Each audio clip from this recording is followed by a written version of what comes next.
25 year results మొత్తం అన్నీ analysis చేసుకుంటే ఒక్క 0.25 మార్క్స్తో మిస్ అయినటువంటి నా పిల్లలు 576 మంది ఉన్నారండి.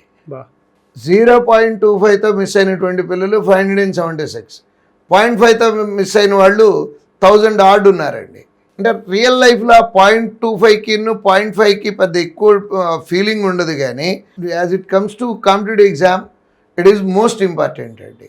ఎట్టి పరిస్థితుల్లోనూ కష్టమైనా సరే అర్థం కాకపోతే 10 సార్లు చెప్పించుకొని 10 సార్లు ఎక్స్ట్రా ప్రాక్టీస్ చేసి ఆ చాప్టర్ నేర్చుకోవాల్సింది తప్పించి చాప్టర్ స్కిప్ చేయటం అనేది చేయకూడదండి పిల్లలు. సో మోడల్ నేర్చుకొని ఉంటే ఇంకా మంచిది. ఎస్, ప్రతి మోడలునండి రెగ్యులర్గా మాక్ టెస్టులు రాసినా సరే వాటిలో కవర్ చేసుకోవచ్చు కదా, ఎక్స్ప్లెనేషన్కి వచ్చేసి కూర్చుంటే సరిపోతుంది కదా అన్న పాయింట్లో నుంచి కూడా ఉంటారు. వాళ్ళకు కూడా బెస్ట్ ఇది అంటే మోడల్ టెస్ట్ రాయటం వలన టెస్ట్లో కవరేజ్ వస్తుందండి.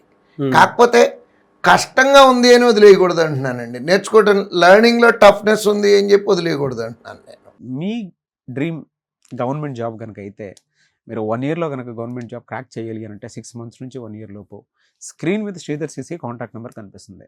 విజయవాడ, హైదరాబాద్ లాంటి ఏరియాస్తో పాటు అన్ని ఏరియాలో ఏపీ, తెలంగాణలో ఉన్నాయి. మీరు కనుక మీకు నచ్చిన ఏరియాలో జాయిన్ అయ్యి మీ ఇంట్లో ఉండే గవర్నమెంట్ జాబ్ క్రాక్ చేసుకోవాలి అనుకున్నటువంటి వాళ్ళకి అద్భుత అవకాశం. ఎవరైనా సరే ఎన్రోల్ చేసుకుందాం అనుకుంటే మాత్రం స్క్రీన్ మీద మీకు కాంటాక్ట్ నెంబర్ కనిపిస్తుంది. దాన్ని మీరు కాల్ ఆర్ మెసేజ్ వాట్సాప్ చేసి వెంటనే ఎన్రోల్ చేసుకోండి. లేదు అనుకుంటే మాత్రం మీ పేరెంట్స్ తోటి విజిట్ చేయండి. మీకు కూడా ఒక రియాలిటీ తెలుస్తుంది. అందులో ఏముంది, ఒకసారి మీరు టెస్ట్ చేస్తేనే కదా మీకు తెలుస్తుంది. ఆ విధంగా అయినా సరే మీరు అప్రోచ్ అవ్వచ్చు. అండ్ ఈ వీడియో లైక్ చేయండి, షేర్ మాత్రం తప్పకుండా చేయండి. ఇలాంటి మరిన్ని వీడియోస్ కోసం మా ఛానల్ ఫాలో అవ్వండి. Thank you.